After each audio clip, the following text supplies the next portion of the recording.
My name is Joseph Montalvo. Everybody knows me as Nuke from the UTI Crew, also known as Under the Influence. But not to be confused with the influence of drugs, we're under the influence of art. I first started coming to this area in the 70s with my mom and dad. We lived in Boyle Heights, so to come through here was a normal routine. In the early 80s, I started venturing out as a teenager, and most of my friends would congregate in this area. We refer to this as Al's Bar, even though it's not here anymore, but all the writers refer to this as Al's Bar's parking lot. One of the last graffiti Hall of Fames.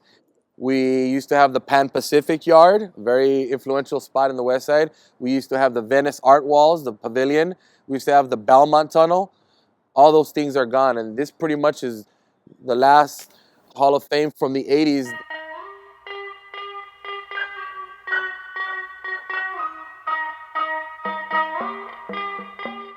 This place was kind of nurtured and loud with Al's Bar.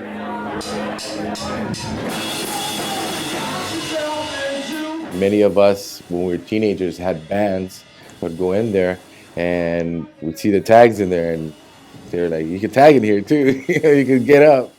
All right, cool. And it kind of, I guess, extended outside, and people from the area that lived here, people like Sk8, Paul Kanemitsu, people like Sk8, they all eventually ended up being allowed to paint it. In the early 90s, UTI was fortunate enough to take over this parking lot. We were a crew that was made up of kids from all over LA. The Valley, Santa Monica, Southgate, East LA. Like, we really wanted to be, I guess, like the Zulu Nation. We really wanted to bring all nationalities and classes together. As I was being taken along with my mom to some of the sweatshops where she worked, I'd see breaks in the concrete and I could see cobblestone roads and I can see buildings that had old paintings on them. And I was like, this is old LA. And when I came across this area, I felt like I was in the 1800s. It just had a very vintage feeling to it. The train tracks where the red car used to pass, and I stayed here a lot. I'd come right over the 60 bridge, and I came across a whole ragtag group of older artists that would take over the street sometimes, and there'd be fire jutting out of this one sculpture, and people dancing and music. And eventually, when I was peering into the parking lot, I said, one day I'm gonna paint in there. And one day I did my name. I did my name maybe 2 different times. And then eventually I just jumped into doing backgrounds.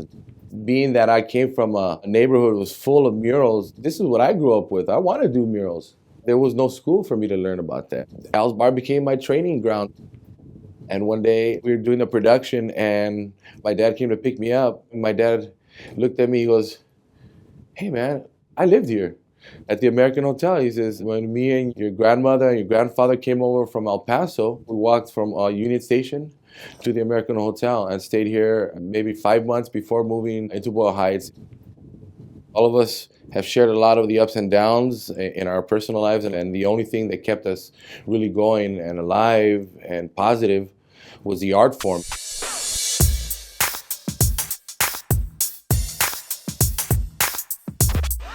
He's a legend, he's a king, guy with a big heart. When I came across him, I was at the Belmont Tunnel. I did school and I started doing my piece. And this big old white boy Viking dude came in behind me and I was like, whoa, hey, what's up, dude? Thought I was gonna have to throw down. He turned around, he just looked at it, he goes, hey man, that's a dope piece, man. That's coming out fresh, man. I was like, cool. He goes, what you write? Yeah, I was scared. I go, I write Nuke, man. I wasn't even in the UTI yet. I later on see him when the Earth Crew developed, and the Earth Crew came together in 1990 and did a mural in Pico Union, and Sk8 joined the Earth Crew. We went to Mexico City with 35 different graph writers. When we were there together, I got to room with him in the hotel, just me and him. When we come back from Mexico in 91, I went to Canada and I became a Native American youth counselor, and that's when I got the news that Sk8 had passed away. 23-year-old Aaron Anderson was killed about 10:30 last night when he was hit by a northbound Amtrak train. Anderson and 4 juveniles were reportedly tagging a freight car in the Southern Pacific Yard in Van Nuys. They were painting a train, and he stepped back, and you can't hear him coming if you're out there, if you're not aware. And he tried to avoid it, and it went over him. When I found out, I sweated that night, and I thought of my brother, and I don't stop thinking about him. CBS and UTI, we're like common brothers, man. We have a lot of the same history from both sides of the city. When UTI started coming down here, we were always kind of on the fringe here, the kind of thuggish looking guys. One time we were hassled by the social services department because they said that they owned the parking lot and they owned the wall. So they sent cops here to hassle us one day.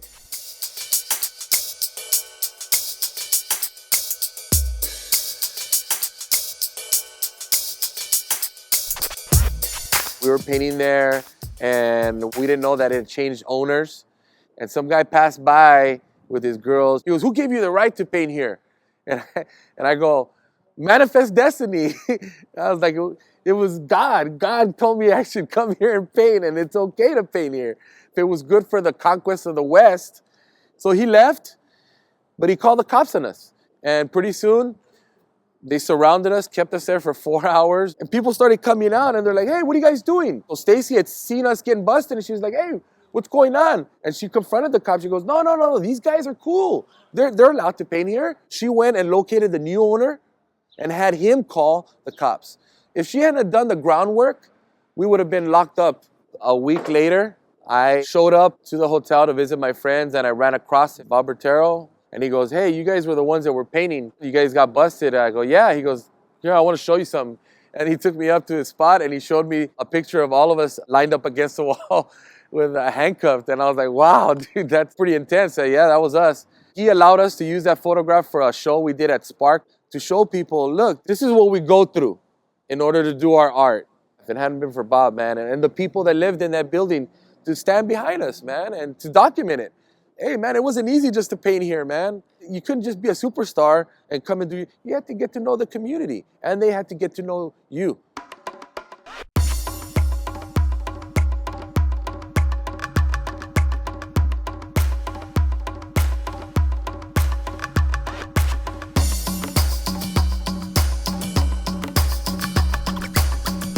Yeah, he's a French artist named Mateo, MTL. Normal graffiti etiquette calls for, you find a crew, you get to know them, you ask permission. Every city you go to, you don't just go bomb there. Gain the respect of the locals first, man. Get to know them first, because doors will open up better that way for you.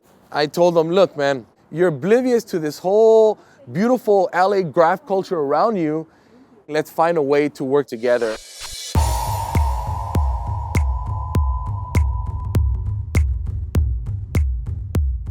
All I hear is kudos from everybody about this piece. I mean, worldwide.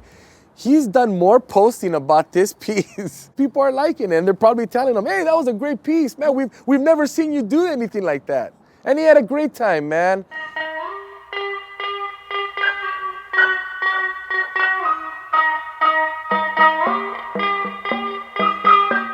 In LA, when the energy's right, things come together. If and when you're respectful and you acknowledge the history of where you're painting at. I'm the son of two incredible parents that allowed me to do this. I was upfront with them early on that I wanted to do this, and my dad, being streetwise as he was, he goes, "Well, if you get busted, I'm not gonna pick you up." Well, I did get busted, and he did pick me up.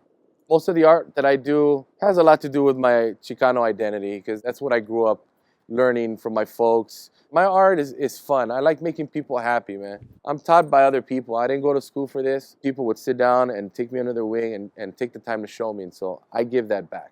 Maintaining a wall here in LA nowadays is hard because there's so much people doing it, but this particular wall, I have sentimental affection towards it. So at least while it's in my hands, I'm gonna rock it as much as I can. So I brought even my daughter here to do this. We rocked this one time. It was nice to share that with her, even though she's so young. But I also know that it's gonna be passed on. I see a lot of people coming to this yard, and actually the ones that have hit me up while I'm painting here, the young graph writers, they're like, "Yo, this is UTI yard. We always want to come and check it out. Is it okay if we kick it here?" Yeah, it's okay. But let me tell you something, kid. It's our yard now, but in 20 years, it could be your yard, dude, if you really want it, dude. If you want to be a part of this, dude, then know what we're doing now and just continue that. Part of me loves the LA that this represented, but part of me knows that there's a whole generation that is going to benefit from this. And if we're still here, to make sure that the oral tradition is passed along, that they don't forget.